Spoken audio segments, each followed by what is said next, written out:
Yes. Okay, we're ready to start. So good afternoon, everybody, online and on site. So, and warmly welcome to this Unibit DocShop. We are panelists. We are starting the session. So good afternoon, everybody, online and on site, and warmly welcome to this Development Days Unibit DocShop on research-based policy and advocacy. My name is Kaisa Kurki, I'm Unibit's director, and my colleague here is Anna Tarasona, our Virtual Studies and Communications Coordinator. And she will be taking you through the housekeeping and the program of today, this afternoon. So this is the very first of our DocShops this year, and there will be a second DocShop coming up later in April. And Anna will tell you a little bit more about the second DocShop this year towards the end of this afternoon. So once again, warmly welcome, and now I'll let Anna introduce you to the program. Thank you so much, Kaisa. Thank you to our panelists, our moderator, and participants as well. My name is Anna Tarasona, and perhaps before we start, I would like to highlight a couple of housekeeping rules that we are having for today.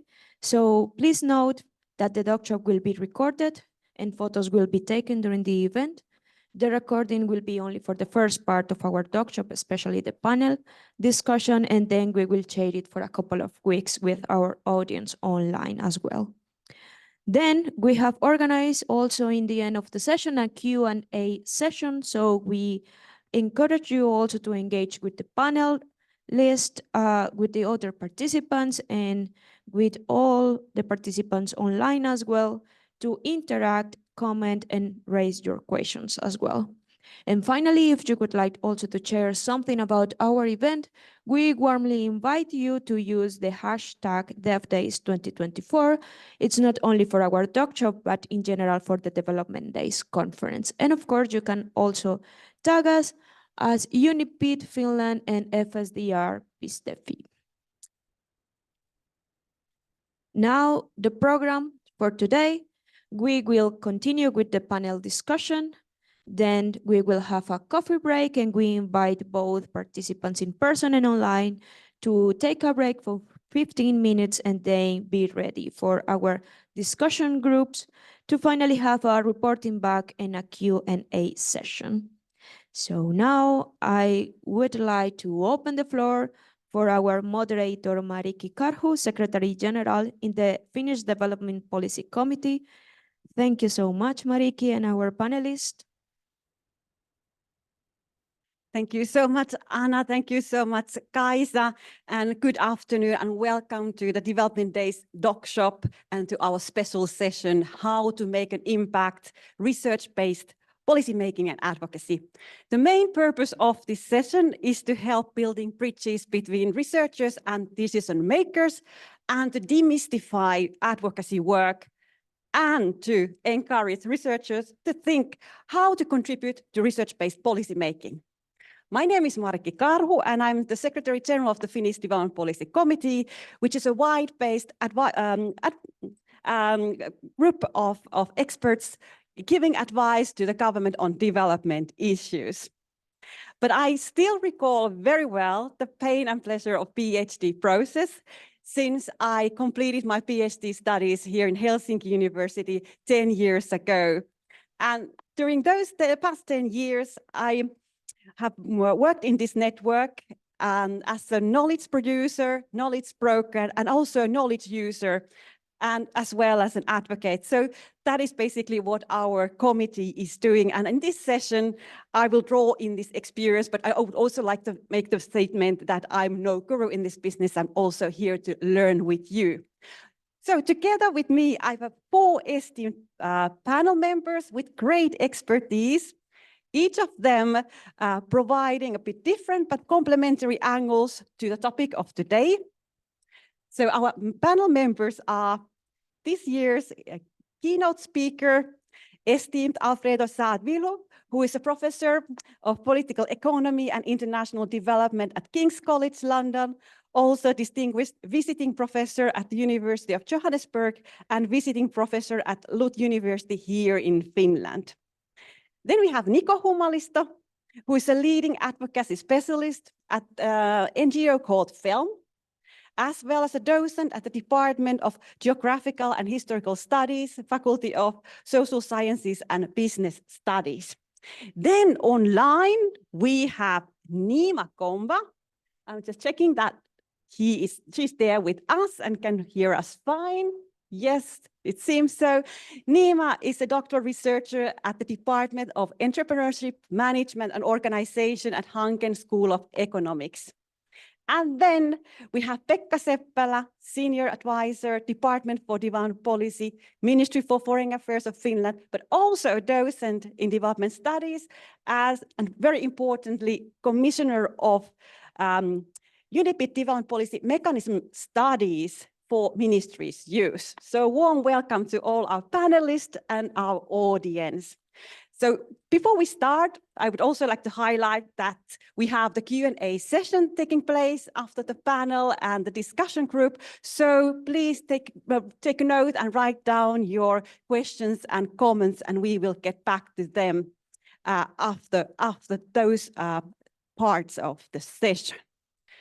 But then, let's kick off the panel with a very fundamental question.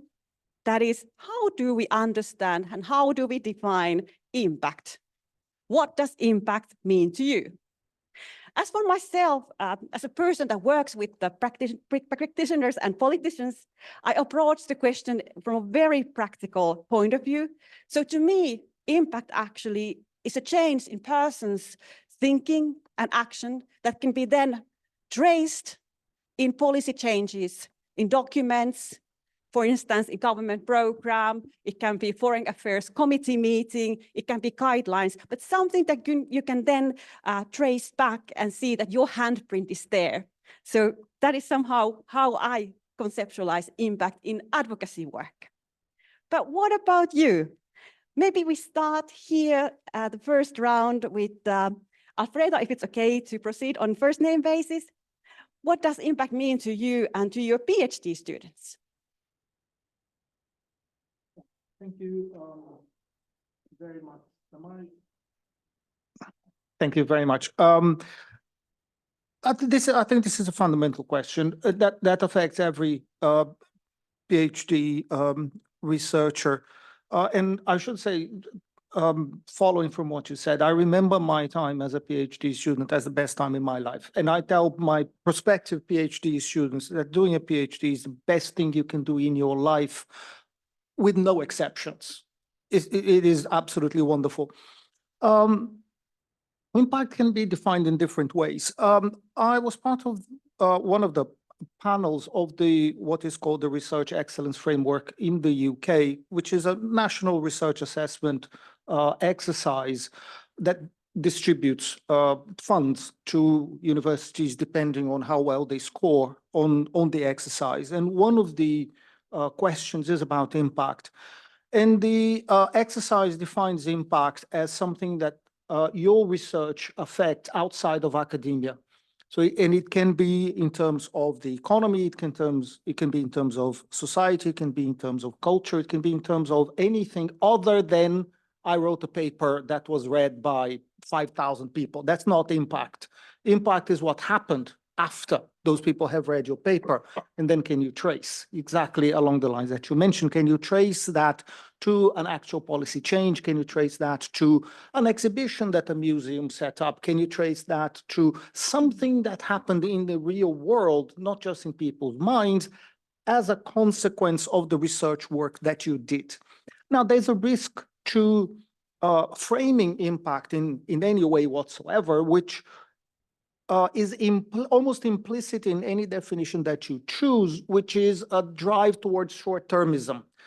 You want to see immediately something that you can report to your funders, perhaps, at the end of the 6-month period, at the end of the year, at the end of 2 years, which is fair enough. Somebody is paying for somebody else to spend time doing research. But I think we also have to bear in mind that the bigger questions in the world take time to be answered, and they can only be answered, and things will only happen in the real world once your ideas gain wide traction, and that can take a very long time.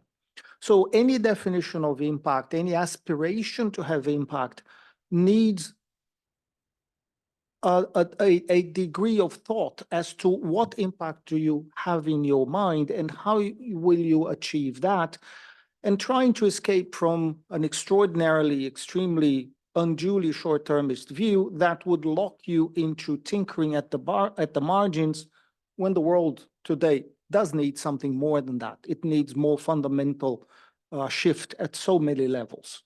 Sorry, I've spoken too much. Not at all. Thank you. That was excellent. Thank you, Alfredo. What about you, Niko? In your occupation, you really have this hands-on experience in transferring and really translating scientific knowledge to decision makers. So how do you define, how do you approach impact? Now, actually, I echo what has been raised here before, because I actually started, in a bus that, can I actually define impact? Because that's a tricky one. And I put something on the paper, changing some structure or systemic configuration in a fashion that lasts. And for instance, this point that was raised that this kind of short-termism is at least at some level against this kind of understanding of these transformative changes, which is kind of synonymic to the impact creation. And but then I think it's a tricky way that when something becomes impact, because in a way we also need these incremental steps to create the impact. So in a way that this impact is also about transitioning, or this kind of a transitioning phase when it's difficult to say when we have the impact and when we don't. And I think I was considering one sort of an example that, for instance, in the COP28 in Dubai, there was this decision that was labeled as historic, that now a new fund was established for losses and damages caused by the climate change. And I was wondering whether this is an impact level change in a way in this international policy regime, because the fact is that it has been more than 30 years of campaigning to somehow address the issue of losses and damages. But of course, then at the most fundamental level, the fund does not deliver the main argument, which has been that, for instance, the polluting countries should be liable for the losses and damages that the climate change causes. But then it's stipulated still that there is no liability to this issue. So whether this can be described as a transformative change, I'm a little bit wondering that it has this kind of loose boundaries when we are defining impact. But then I would echo also what was mentioned, that I think it's important that we understand that the impact comes in very different kind of levels, because many times, for instance, in the development cooperation projects, our partners who are working at the local level, for instance, might say that, the impact is something that, happens nationally, that we immediately think about these kind of policy changes or changes within the institutions. But it might be smaller issues like cultural changes, like if women are able to have access to common resources at the communities or whatnot. So it can be quite many things and on different levels. But some idea of the transformativeness and long-lastingness would be the key.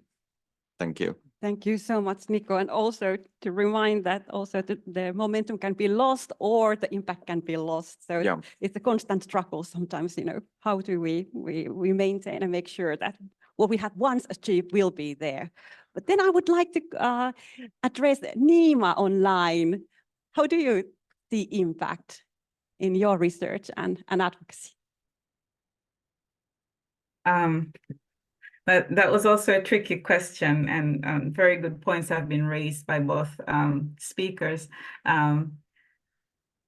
When I was a poet before I joined academia, impact was to have a sort of like emotional reaction from people and hoping that that emotional reaction leads to action. But pretty soon I realized that it's very difficult to maybe get like someone in policymaking to listen to my poem and take it seriously. So that led me to the journey that I'm in now. But then when I enter academia, I learned that there is this idea of academic freedom where you have knowledge for its own sake, and that just advancing knowledge in itself could be seen by some people as impactful. And then you have other people who think, okay, you need to have also societal impact of some sort. In a way, you have knowledge that advances both science and practice as well, or policy in the mix. So there's a lot of things that suddenly are coming my way, and I don't know which one means the most to me. But how would I think of impact now? I would think it would be definitely contributing to knowledge with something new, but then for that knowledge to be meaningful. But I think meaning is always subjective and created in interaction. And therefore, I subscribe to Van de Ven's engaged scholarship, where meaningful scholarship requires engagement, and that is finding ways for research to advance both scientific and practical knowledge, as though they're a dichotomy, but isn't knowledge?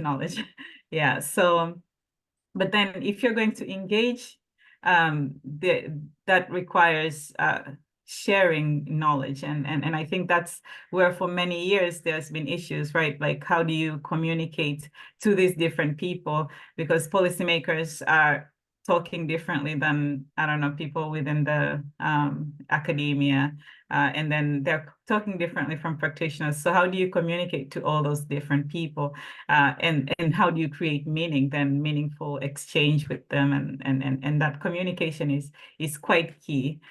So yeah, I guess novelty and meaningfulness created within engagement, and how you communicate matters the most.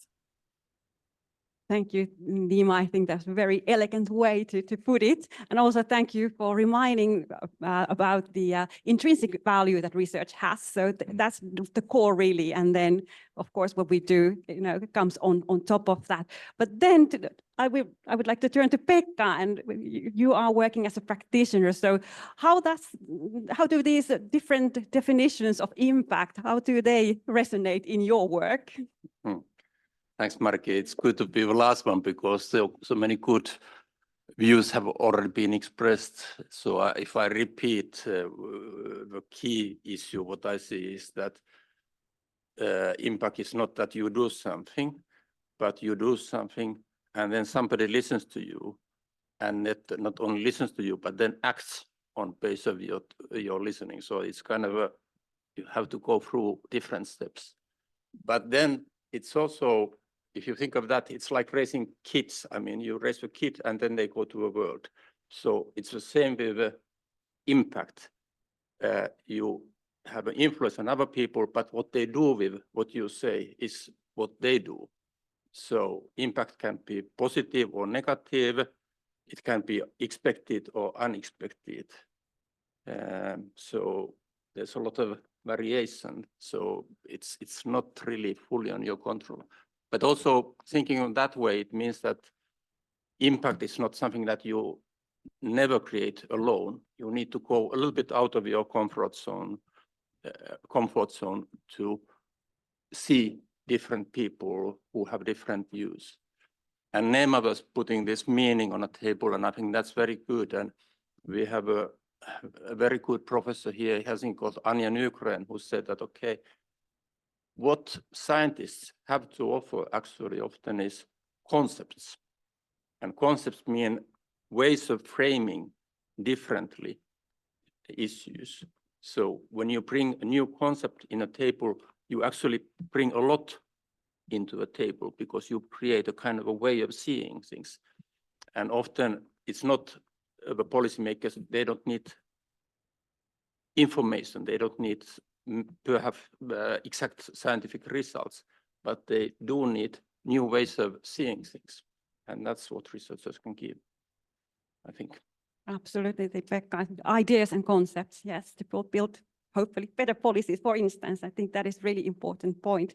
So now, having defined the concept, we can actually maybe take a step back actually and go to the realities of advocacy work and talk a little bit about challenges that there are, definitely, in particular for younger researchers or doctoral researchers who wish to make difference.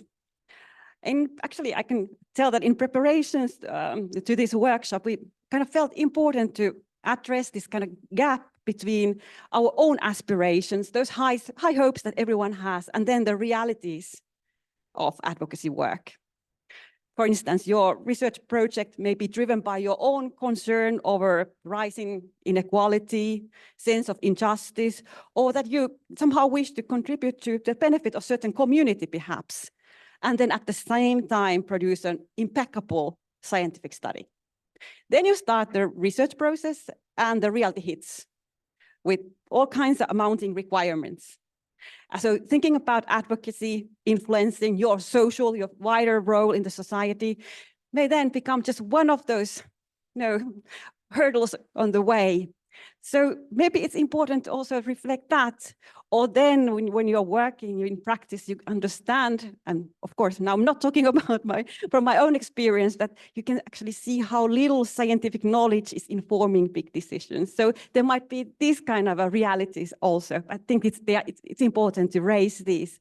So maybe we would start this part of the discussion addressing these gaps between our aspirations and the realities from Neema, because I remember it was you that wanted to raise this. And if I remember correctly, you're actually now completing your PhD studies, but you have already participated in, for instance, UNIPID studies, so done advocacy in that format. So over to you, Neema. Please share your experiences. Yeah, I think I was hit with this a very blunt force of you really think you're going to do a PhD, so you're going to change the world. Oh my God, I can't believe I got into a program. And then I got into the program and suddenly I'm learning everything new about the sort of culture in academia and the expectations from my own program. I'm supposed to write 3 papers and a CAPA. And in those papers, I have to have a theoretical contribution. And that's the requirement for me to graduate. So I guess all the aspirations that I had sort of fall on the wayside, as you say, and become secondary. How do I have societal impact and everything? But then as I went through the program, I realized there is still many opportunities, right? That you could engage maybe in tandem with your studies, which can be quite taxing if you think about it. You still have to do your own studies and report to your supervisor and answer where are you now with the paper, how is the revision going, answer reviewers and cry about it. All those things are happening, but at the same time you also have these other opportunities. But something that I realized was a lack of awareness of these programs, networks, and even associations that can link researchers to policymakers and practitioners as well. That there were so many different programs, but it wasn't until I learned about UNIPID and these kinds of like development policy studies that I was kind of like my eyes were open and I saw possibilities of me contributing while I'm still doing my studies. And these contributions are done in collaboration, so they're maybe less taxing than my own doctoral thesis work. And so it was a very good opportunity, but I wasn't always aware of it. And once I became aware of it, then I took the opportunity. And this lack of awareness comes from as well, like the way we when we are received in the programs, we are not really taught about the many different ways we can contribute as researchers. We primarily focus on the requirements of a program, but not necessarily other ways in which we can be of service. And I think so if this is drilled into you day in, day out, it becomes very difficult to see other paths for yourself as a researcher. I mean, unless you go in already with like a mindset that I want to do policy work or that I want to do, to go to go and into practice soon after I graduate. So there's always this kind of like, at least on my part, lack of awareness. But there's also, in a way, a lack of support, I think, which comes from the culture as well. You're being expected to do one thing and you're measured on that. So there's not so much support for you to do other things that might not, be making this theoretical contribution, finishing that paper, sending it to a journal or to some academic conferences. There's a lack of support programs within institutions for these things, or if they're there, they're not really highlighted because, again, you get what you measure, so people will focus on the things that matter to the institutions rather than the things that really, really matter maybe to society as a whole. And then there's also the practicalities of it, that you're doing research and you're trying to communicate to multiple stakeholders. So I think for most of us, we have this line in our papers that these are the practical implications, these are policy implications, but that doesn't mean that the policymaker is going to scour all these new theses that are coming out to look for these implications and apply them. It needs communication, but how are you communicating to them? Those are different approaches. You cannot communicate to journals the same way you communicate to policymakers and so forth. So then do we have the skills to do it? Do we have the support that fosters this kind of engagement? Do we have the funding to support us? Because as a PhD student, I'm like in this eternal state of, I don't want to say poverty, but close. So it can be a bit challenging with this kind of like practicalities of doing this while you're also having real life implications as well. Thanks, I hope. Thank you, Neema. Thank you for sharing all this. I think it resonates very well here in the audience. And also if I think back my PhD days, really sounds familiar. But now I would look at Alfredo or Niko to start or to continue with this question of gap between the reality and practice. Maybe Niko, you want to start? I can start. I think just for starters, just to reply Neema's excellent points in a way that I think there is this kind of a reality check also. And I think, in the ideals that we share, of course, this ideal is very political concept, but like I think it's kind of accepted that, for instance, evidence base or evidence should somehow guide decision making, but still in this context, I think we are kind of often over reliant that the science or evidence actually performs. That like if I take the case of this kind of conceptions or how development policy is made, for instance, I would even with its kind of challenges, the OECD DOC or the Development Aid Committee or Development Aid Assistant Committee, that kind of provides the solid ground to evaluate how, for instance, nationally different nations are conducting their development cooperation, and of course that constitutes a huge assembled here in Finland, that there are the NGOs and businesses and the ministry staff and all who monitor the system, and then the partners in the global south and the global institutions and whatnots. And, you know, thousands and thousands of people put their efforts together in order to, you know, create the metrics and gather the data and assess it. And then when we finally publish it, it's like there's 10 persons following the, you know, publication event, and then we put it on Twitter, and then there is like comment that, yeah, it's rubbish, it's corrupt anyways.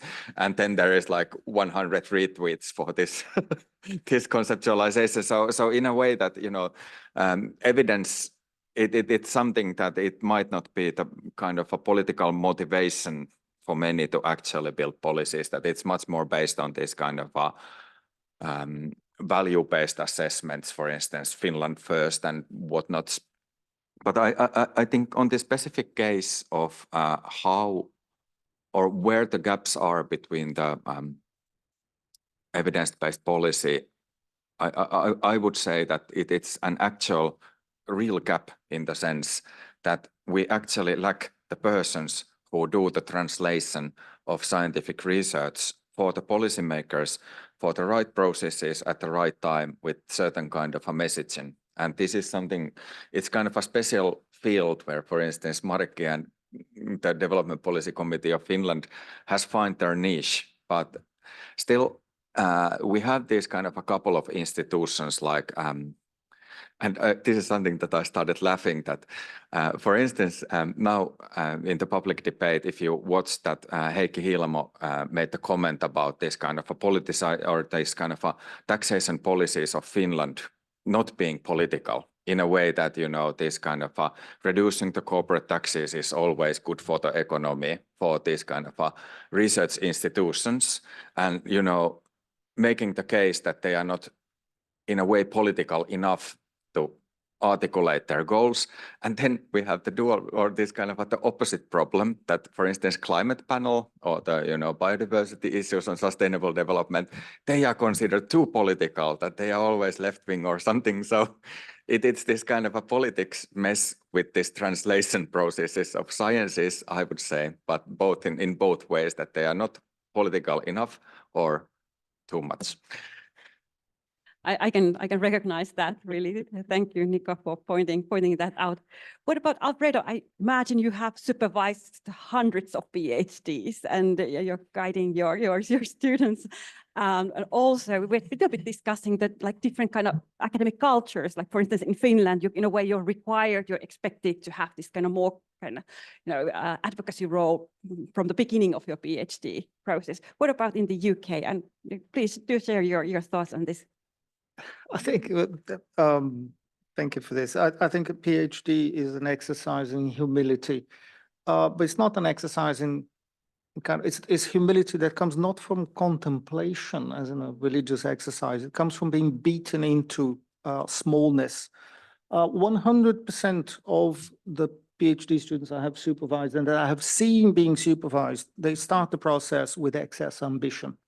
And invariably a lot of the process of supervision is, and that's completely normal, but a lot of the process of supervision is to cut that ambition and focus, and drive the thesis into something small that is feasible. Because the problem is feasibility. You have a limited time when you start.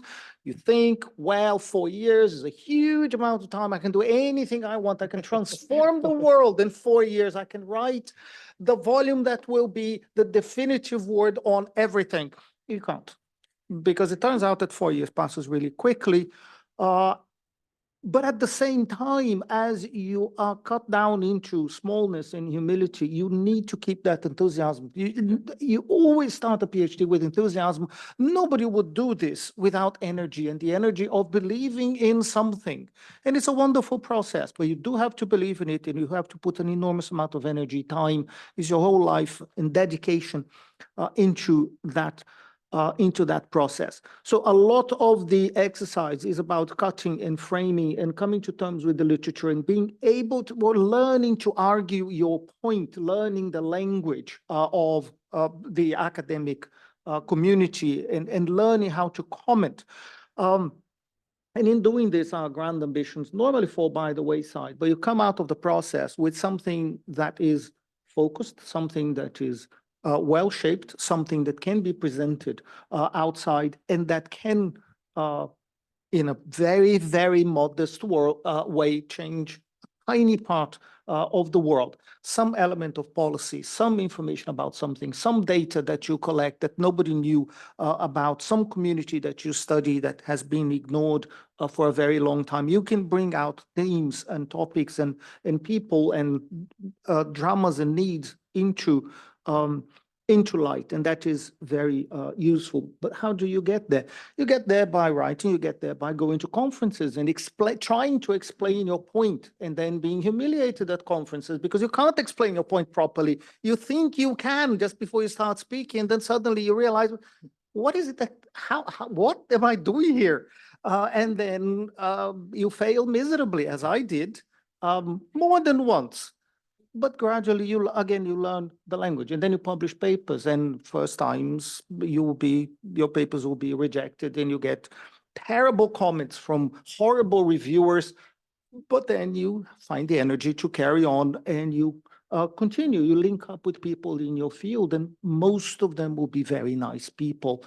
And gradually you find this energy there. So not just the energy from within yourself, but the energy from the group of people who understand what you're trying to do and sympathize with your goals, and that can reinforce your ideas, that can give you new ideas, and you give them new ideas. And that's wonderful. So in general, I think impact will almost always be a collective exercise in the sense of bringing your group of people together.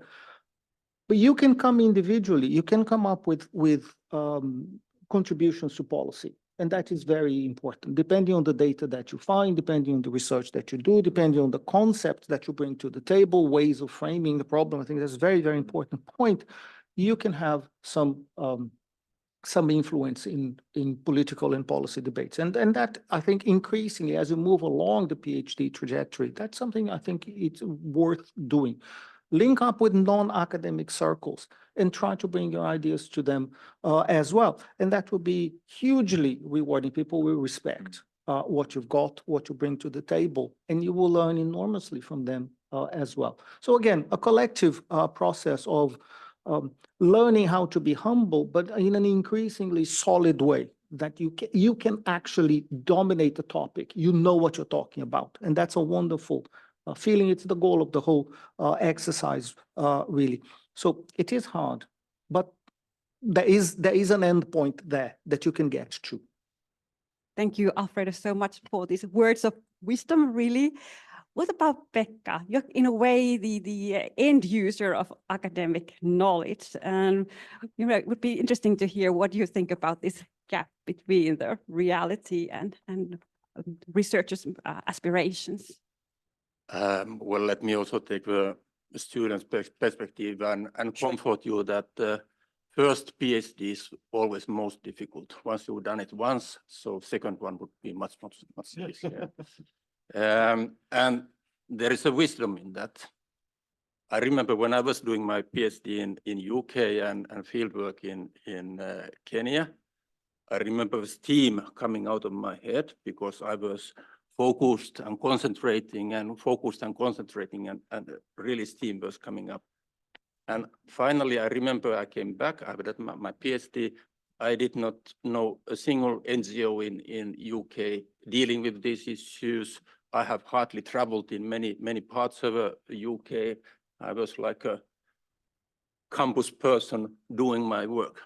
So seriousness is not good for PhD. So I recommend you that you use 10% of your time for something which may be related to your work, but which your professor doesn't like.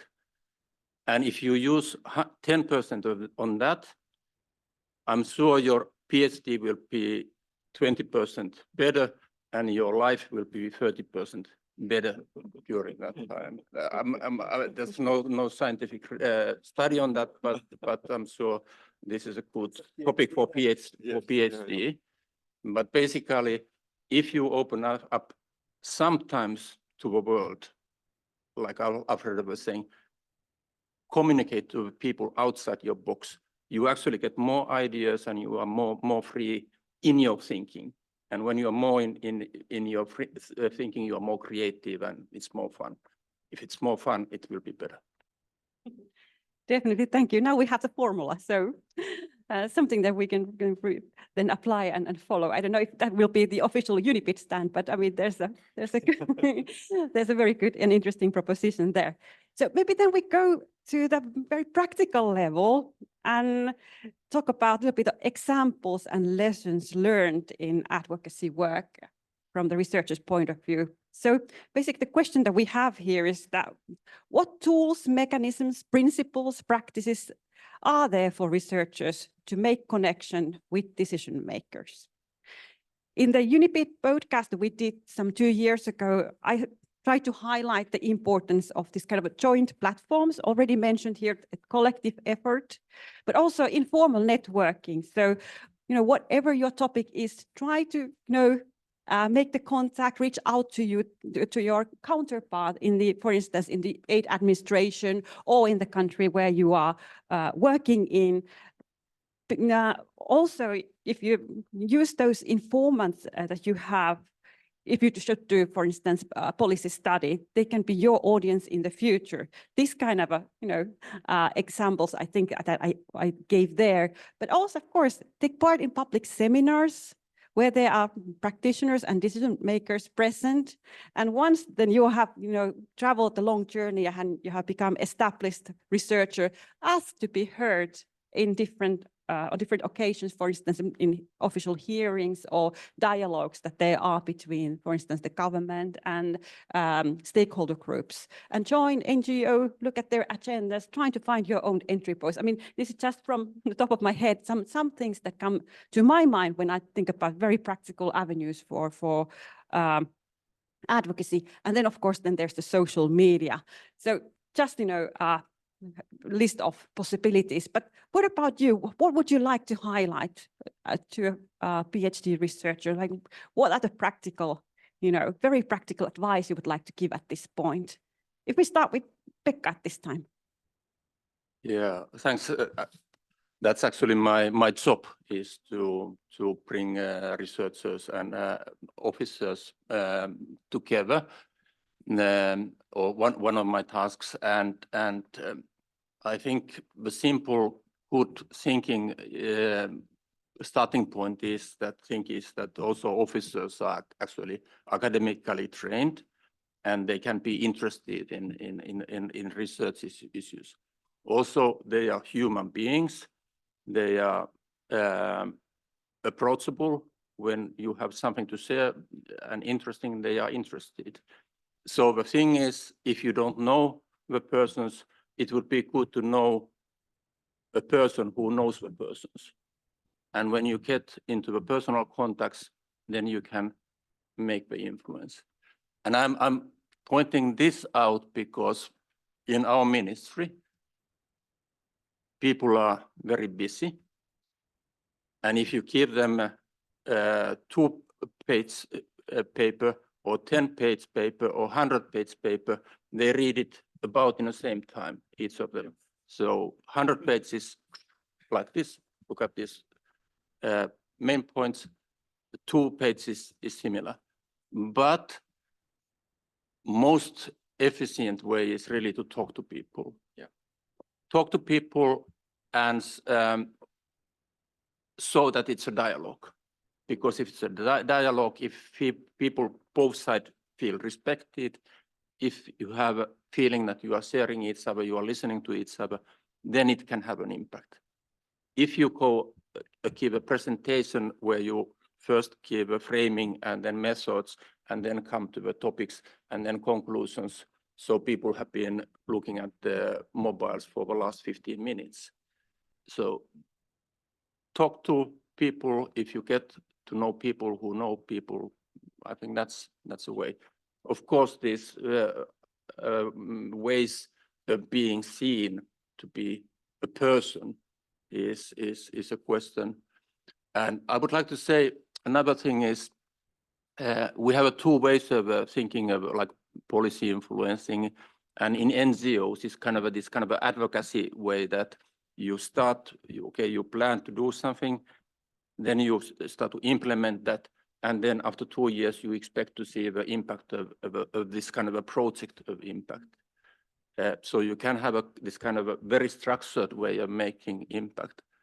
But when I've seen and worked in developing countries, often making an impact is that you see the window of opportunity to open. Something happens in country. Somebody, a minister is kicked.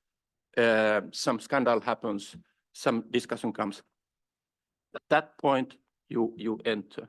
And if you can enter into the window of opportunity, you can really influence. If you have some resources, some clear message at that point, you can often have a good impact. And often the development is not about things going well, but development is often about how to manage the bad times, the slumps. So in those bad times, if you can use this kind of a window opportunity and you have something to bring, I'm sure you can the influence. Of course, in developing countries, it's more complicated because you are somehow often as an external person, but there are also opportunities there as well as in here. So look at those and follow Teivo Teivainen in Facebook, because he has all the tricks. Thank you very much, Pekka, for this advice. What about Niko? Your practical advice. Thank you. Actually, this is something that it feels like many, at least young researchers and activist-oriented persons, have it challenging to actually reach out to ministries or politicians because they feel quite distant. But I think at least in the Finnish context, you get this feeling of working together quite often, and this kind of barriers to reach are actually quite low, even though that we quite often perceive them quite high. But I think what I would like to add to this topic is the experience of repurposing the social media, or this kind of disseminating research-based knowledge, for instance, and its role, because I fully agree that the best way to share, the research and ideas would be to have the dialogue or have a conference where we actually, discuss these ideas. But at some points we might reach an impasse that your political party is not in favor of this amendment, and we would like to see it happen. So what to do? And then, of course, then it becomes this kind of a how would I say, meeting of forces in a way. And what I would like to say is that the relevance of the social media has also kind of shifted the concept of truth towards this kind of a more Bruno Latourian sense, that the more we repeat the stuff, the more real it becomes, and how we construct this kind of realities. That makes a certain point. And for instance, the Twitter is this kind of a platform where these retweets and mobilizing others to kind of collectively give the same kind of messages and truths about the world, if we say so, that advances the issue. And that's something that the politicians react. And my example on this would be that I was at the FinWatch, which is the organization monitoring Finnish companies abroad and their social and environmental responsibility. And they work on the issues of on taxes and corporate social justice and whatnots. And as long as I remember, they have been campaigning about this one specific rule in Finnish taxation system, listaamattomien pörssiyhtiöiden osinkoverohuojennus. So like this kind of a tax loophole that allows companies to use aggressive tax avoidance, or this, it's tax planning that could be closed, but that has been rejected for 10 years or so, and there has been ministerial academic research about this kind of a loophole that it constitutes, but still it's something that some certain forces in Finland push forward, and it hasn't been moving until now. They published the research last year where they investigated 3 social media entrepreneurs and how they manipulated the system in their favor. And that caused then the public outcry when for instance, Finnish Chamber of Commerce had starting to change their position that, oh, maybe there is some kind of a loophole to this that we might have to look into it. But without this public mobilization, it wouldn't have happened. And it didn't happen based on this kind of a broad-scale evidence about this kind of a regional or income level inequality that it creates, but it was these specific emotion-raising cases that actually did the trick. So that is why also when we are discussing about our research, it might not be about this kind of a most solid evidence that will lead to political changes, for instance, but it might be more about this kind of a way to communicate and way to build the mobilization. And as it has been mentioned in the previous comments, creating impacts is a joint effort. Thank you. Thank you, Niko. I think that was very, very good example in practice, how to make an impact. What about Alfredo? What would be your advice?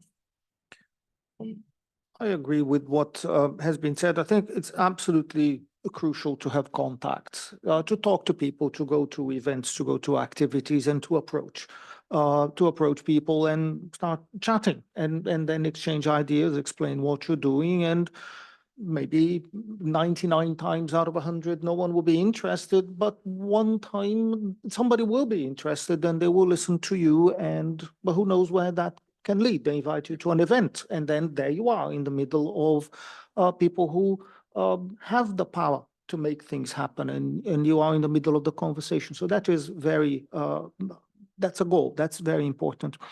The other thing is about your own writing. In my experience, and going exactly along the lines that Pekka had mentioned, the pieces that I have written that were most influential in whatever way they might be were the short pieces. People read short pieces. They don't really read books very much. Sometimes they do, but the people read more short pieces than they read long pieces. So write blogs. Blogs are really useful ways to put your work out there, but it is very difficult to write a short piece. It is much easier to write a long piece. And there you go for 6 months, you write something very, very long that helps to clarify your mind. But after you've done that, write the 2,000 word piece, write a 1,000 word piece, push it out there. And that will bring more attention to your work than the extremely long piece. But part of it is also a matter of luck. You happen to be doing research on flu-type viruses, and then boom, there's the COVID pandemic. Then you are on television all the time because you've got something interesting to say that had been prepared before. We all in the social sciences want that. In some areas, that kind of circumstance will just not happen. So you need to have recourse to other types of ways of achieving some form of visibility within your own field. So think about the relevance of what you're doing. Think about what is it that brought you to that topic? What is it that drove you and might drive other people as well? And who knows where this can lead? But I think a significant part of the entire process is you have to be happy with what you're doing. If you're not happy, then this thing is just not working for you, and you will not have the enthusiasm then to approach anybody else and say, hi, I've got something really interesting to tell you. Now listen to me for 10 seconds, listen to me. I've got something good here. You need to have that, and you need to believe in what you're doing. And again, that takes time. It takes a bit of art to develop the technique of approaching people. It depends on luck. So it's not entirely down to you and to your enthusiasm either. But it is possible, and circumstances change. So to keep at it. If you believe in the topic, if you think what you're doing is worthwhile from a human perspective, do it. Excellent. Thank you so much. And then the last word goes to Neema. Would you share the your pressure. views on, yeah, practicalities, the avenues for advocacy? Well, I think one of the first things I would say is becoming more aware of what maybe opportunities, platforms, networks that are out there that you can be a part of. And I'm speaking about this because I realized just recently how little I know about the networks that are available. Because of the panel, I ended up having a discussion with my dad, who was an active researcher in the 70s and 80s and 90s. And he was telling me that already there was a network, is it called International Development Research Center? Then they were having specific networks that were not just for researchers, but also practitioners and policymakers. He was in education, so that was his area. So they were looking at education development, but still they were having these networks already in existence, and they had some networks that were spanning different African countries, including like East Africa and SADC countries. So that's that was very interesting just to find out that I didn't know all this was at my disposal. And I guess this comes from the idea that maybe as a PhD student, I didn't always feel confident that I would be able to approach these networks or approach all these like big decision makers. So that's my own inferiority there that I need to work on immediately, that I should be confident enough to approach them when I have something. So yeah, building our awareness on what's available for us out there, so we don't have to sort of like reinvent the wheel. There's probably already platforms that we can latch on, and a good platform to say, here is maybe UNIPID projects have been quite good for me in terms of collaborating with other researchers, and the opportunities for collaboration with people from different disciplines was a very good learning experience. So if someone is interested in that kind of thing, to not be afraid to ask around and to work with others who have done it before. When I started, I was just the first time around, I had no experience and I didn't really feel like I could contribute much, but it ended up being a very good experience. And so I kept advancing my role up to leading one project last year. So writing the report on the impact of the EU Corporate Sustainability Directive on least developed countries. So I think that progression only came by taking a chance and learning and working with people from different fields and disciplines. And that was very, very good for me. And I think, well, it's one of the 10% things my supervisor doesn't like that Pekka said. So it's been very, very, very good experience. Yeah, so what would be the final thing?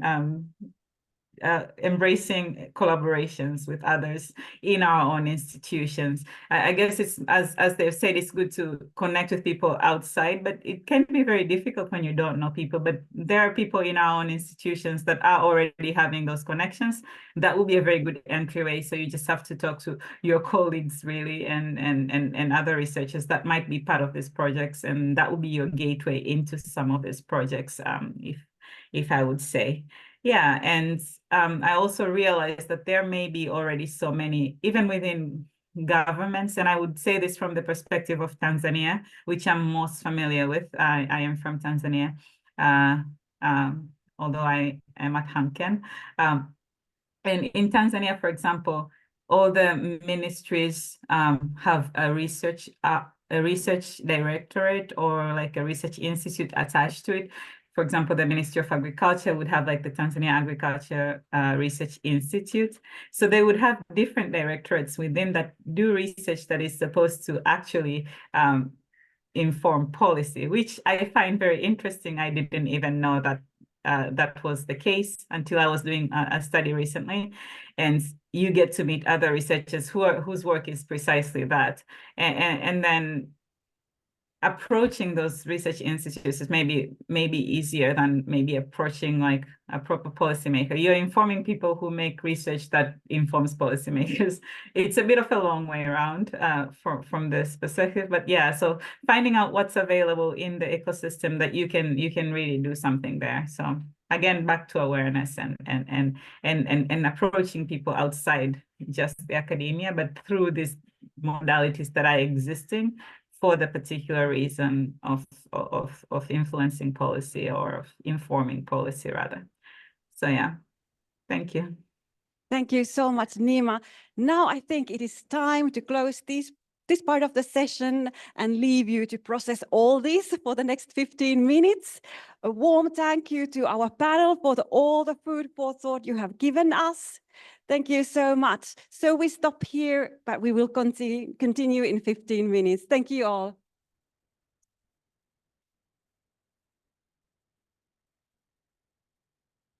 Thank you. I made a Freudian lapsus. Introducing my organization,